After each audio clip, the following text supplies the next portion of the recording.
Tell me about balloon art as an art form. Balloon art as an art form, it's evolved into that because, so many people think it is just, kids' party, balloon swords and hats and stuff.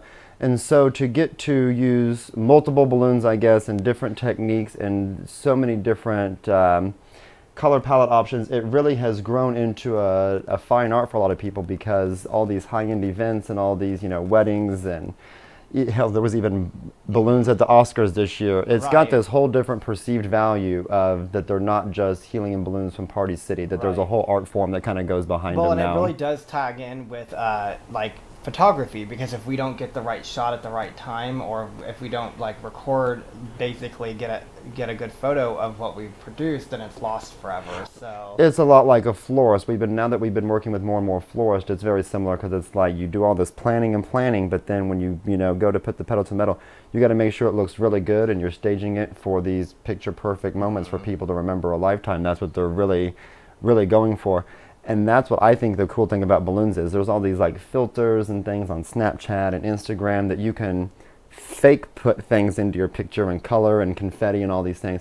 But the fact that our balloons just create that environment and all these spaces, it just embellishes what's already... And people are coming up with different ways all the time to put them in anything, or fine-tune, oh, I can add this to a tree, and it'll be really cool. And so it's the sky's the limit on it. We have an idea to spill out over and out of that bell tower at some point. It's been a goal of ours, but it's just one of those things. We have to find the right time and place and date and But that's what I feel makes it kind of a fine art in a way, is because it's so temporary. It's whenever you see something like that, it's well, I'm not going to see this again because this is only going to be here for a little bit. So it kind of feels like... I don't know, like sandcastles or something. It feels like there's a... It's a temporary art. It's a temporary art, and that's what makes it even more magical whenever you get to see it in action, I guess. Well, what are some of the elements of designing and building something? That's actually what I was going to touch on next, is the art form is true, because it really is we work with our clients and their image of what they want to produce, and and then we take their ideas and try to put it there in the real world for them. So it's kind of almost like an imaginary art. You use your imagination, and then we have to figure out a way to make that magical, whimsical thing happen. Right. It's something, we almost create things that are larger than life or fantasy, but we're able to produce it. And what's really crazy is even though it's balloon art, whenever I got certified with taking the practical exam and doing all these things, I took a test basically to become a balloon artist. They go over all those same design, whether you're talking about painting or whether you're talking about sculpture, there's still, scale and proportion and palettes and monochromatic, there's still all these things that I never, even when I got into it, just balloon dogs and swords, I would have never thought that the range of what you can do with these could be so, I guess, fine-tuned and... Before I forget, could you each tell me your name and introduce yourself? Yeah, Peyton Westfall. Been a balloon guy for, since I've been 17, I guess. Clown, magician, balloon guy, juggler, now just balloon guy. And co-owner of Pop Culture Sculptures. And then I'm Darren Huffman, and I'm the co-owner of the business. I've been by his side the whole time, but I just kind of threw myself into the ring about 5 years ago, and it has been kind of growing our clientele and social media vibes, and just kind of making us step out of our comfort zone and do the weird thing. You're the one who sells the crazy ideas and does that end of things, and then I'm the one who figures out how to make that a reality, usually, right? Tell me, what are the different possible elements? And just as a simpleton, I'd say you can make a long skinny balloon, you can make a round balloon, you can make it hang. What's the different possibilities? Oh yeah, so besides just doing even one balloon dogs, we've even taken that kind of art now that, Princess had is 4 and 5 balloons all woven and twisted together to create kinds of, different textures and stuff. We now can take all those twisted techniques and really make them into large sculpture things. So instead of just taking a round balloon on a string, if you take all those round balloons and tether it onto an arch, obviously, if you do them all the same size, it looks one way, but if you do them all different sizes, it looks like that new organic style. And now that we can take the skinny balloons and put curly cues into that spiral, and it makes it a whole new texture. And as you can see behind me, I think there's 15 different shapes and sizes of balloons that we counted. So there's really a lot of ways to take what they make. And we've talked to the owners of these companies, you know, Qualitex, Ted and Betty. It's so weird because they just make these things in a factory. So for them, it's like they're making straws. Even though these are much better than straws, these are biodegradable, by the way. That's another big thing in our industry right now. There's a lot of misinformation out there, sidetrack, that balloons are bad for the environment. Yes, the foil balloons that we release with helium, and helium's going extinct, and they're landing, even though they're biodegradable, it takes 2 or 3 months for that to happen. If an animal eats that, no good. What do you fill your balloons with? Just air. We have so many different pumps and things, and whenever I'm entertaining, I just blow them up by mouth. We do have helium tanks because there are some things that you just can't fake. But we started evolving even our company to be much more eco-friendly, to no helium balloons for releases, no helium balloons outdoors, because just in case they become untethered, I don't want those to go. So only helium balloons only go indoors, and really just very specific, kind of high-end events. And any events. responsible balloon company, and that's on our own network, balloon releases are a huge taboo, and we're all fighting against mega stores like Walmart and Party City and stuff. They don't sell their balloons with weights, and so they're inevitably just going to end up in the environment as trash and stuff. And so there are literally already some islands and stuff that have banned balloons completely, even airfield designs, because they just think and got misinformation that balloons are just bad. And so we're really trying to get this whole new, just like there's PETA for balloons, there's PEBA, you know, there's balloon ethical things, and there's all of us professionals trying to really get the correct information out, that just don't release them, conserve your helium, and just as long as these balloons are disposed of, this is actually the best way to create something huge, like for like a stage or a production, without using styrofoam and wood and nails and all these other things that traditionally are made, you know, plaster of Paris and all these things. Amusement parks build stuff for themed events, and you have to pack that thing and store it away for a year, and then it goes in a landfill. Balloons, you can fill a whole event room, and then it all packs down into like one little bag for trash that is eventually biodegradable anyways. So we're trying to get in that direction.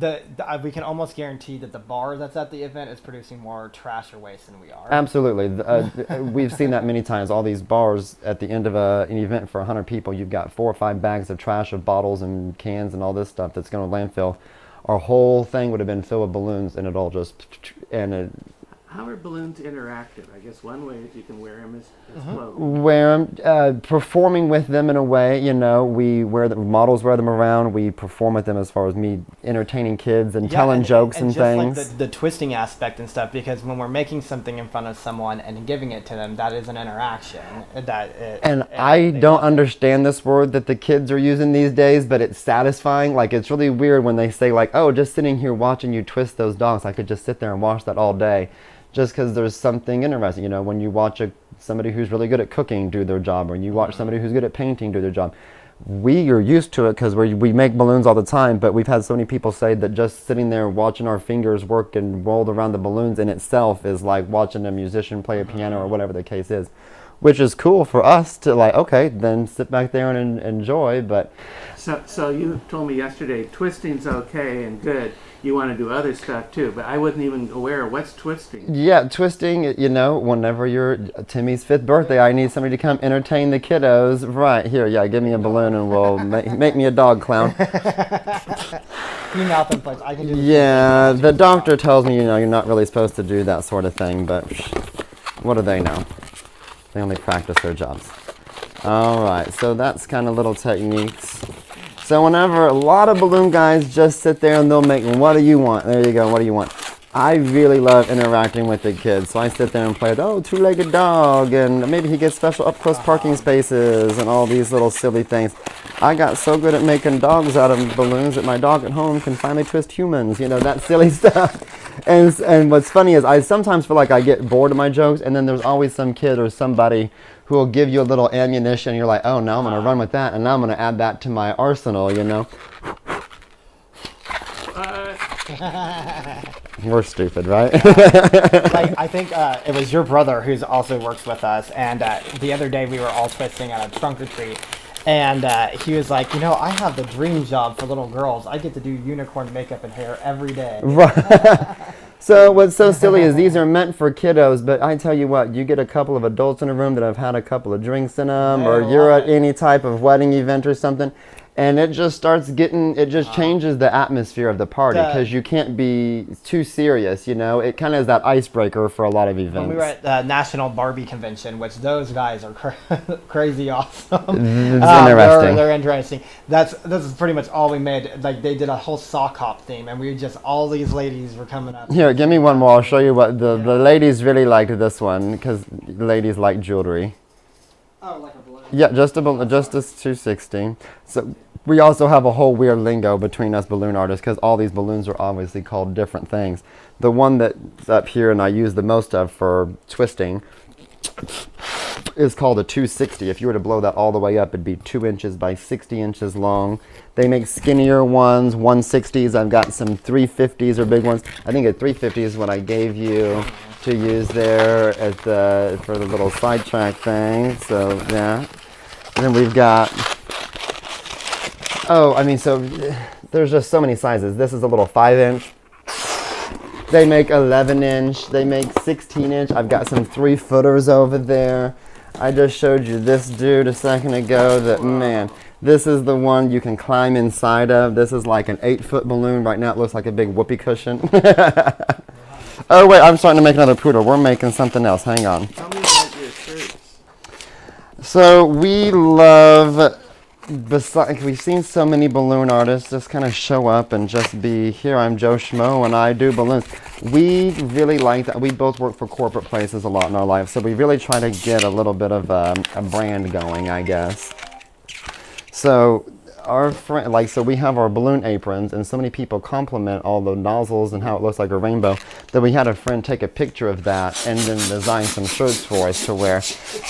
Depending on what part of town we're in, we either have kids think they're balloons or we have adults think that they're condoms. But it's whatever makes whatever makes it funny for you. It's all latex anyway. But yeah, and so then we had that same friend, because this was kind of last year's design. We even had him do another little design for us to put on like shoes and stuff. So it's got like custom little prints and things. My underwear matches, but you'll have to take my word for it.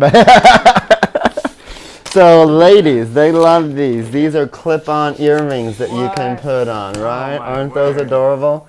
It looks like my ears gauged, but obviously I'm too scared to do that for real. So, and I want my ears when I'm 80. So. What I'm doing is I make these crazy flowers. So there's an art form in the industry called distortion, where you use several balloons inside of a balloon. So he's stuffing like a bunch of them inside there so that So he this can kind of make particular like a one's skin. 3 different balloons. Get in there. Get in there. Right in my face. That's cool. Whatever. Yeah, right? Only the best safety for the. Safety third.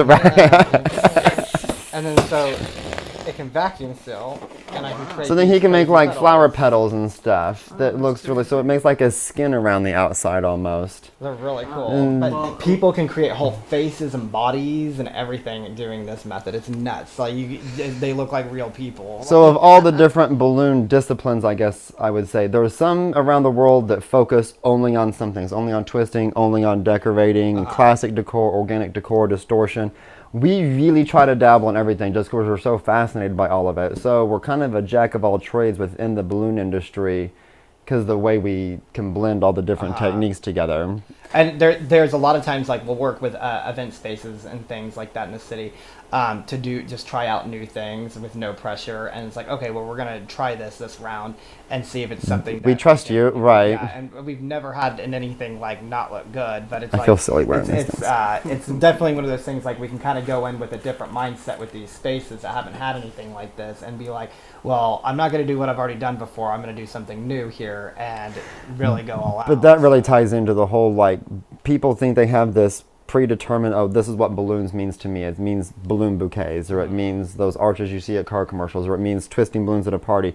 So to take any one of those, you know, preconceptualized things and to totally flip it upside down and show somebody else like, oh, you didn't even know you could do this. I always thought more people knew about balloon twisting than decor, and now we're realizing that so many people, whenever we tell them that we're balloon twisters, it's blows their An mind that we can afterthought, make a yeah. poodle, and vice versa. People that have seen balloon twisters and clowns and all that do that, and then they see some crazy big installation. It just to see their face of some 60 or 70-year-old, the same as a little 3-year-old's face getting their very first balloon ever. That's what really keeps us tied to balloons, because it's just this universal joy that it brings, I feel, to everybody that's around them, I guess.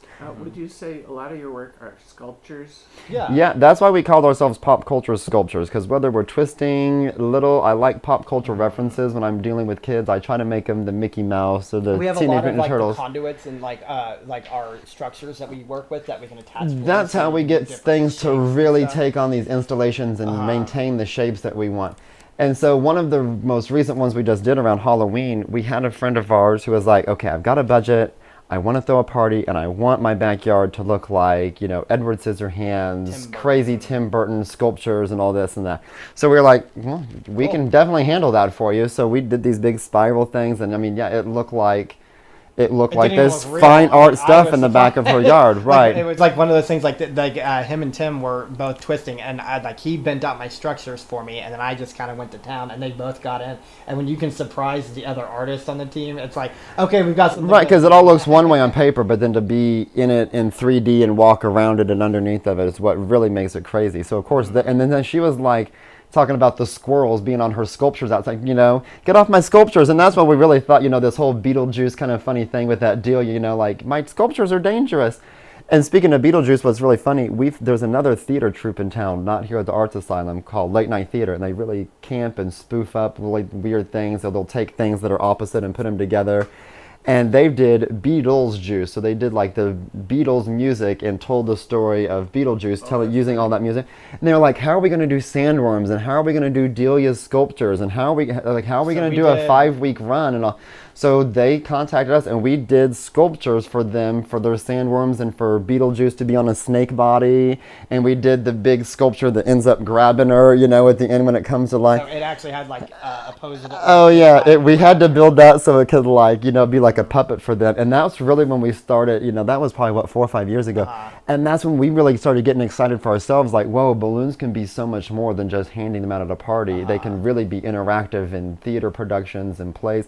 We got to work with the Coterie Theater here in town, which is a nationally known kids theater.